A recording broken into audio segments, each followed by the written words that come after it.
سلام ستړي مشئ ستاسې پام راړوم د نن ورځې تازه خبرونو ته په سر کې هم د څو مهمو خبرونو سره ټکي.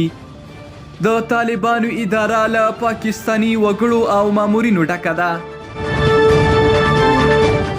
د طالبانو یو غړی د 10,000 رشوت په اخیستو ګیر شوی. او پاکستان قطر ته خپل پوځ په کرایه ورکوي. پاتې جزئیات همدلته وګورئ او زموږ چینل هم سبسکرایب کړئ. اوس هم بشپړ خبرونه. ویان حمید رحمانی د طالبانو تحریک غړی او دیني عالم وای د پاکستان حکومت رسمي کارکونکي په افغانستان کې دندې لري. د طالبانو د تحریک غړی او دیني عالم مفتي عبدالحکیم تیره ورځ د یو خصوصي تلویزیون سره په خبرو کې وویل چې د طالبانو سرپرست حکومت د پاکستان په دسیسو باندې نه پوهیږي. هغه همدا ډول یادونه کړې چې په افغانستان کې اوس هم یو شمیر پاکستانیان په دندو دي چې د پاکستان حکومت کې هم دندې لري.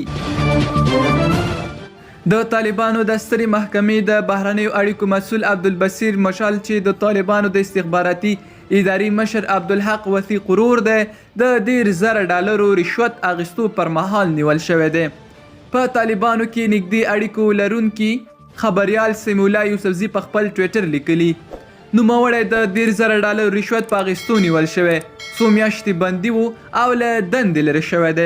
طالبان ادعا کوي چې په حکومت کې اداري فساد صفر شوی، خو د پیسو په بدل کې له ګمارونو نیولې، د اداري کارونو خلاصول، د پاسپورت اخیستل، له دولتي بودیجې د دویمو او دریمو ودونو کول او د رشوت بدل کې د قراردادونو ورکول یې فسادي بیلګه ده. پاکستان قطر ته خپل پوځ په کرایه ورکوي.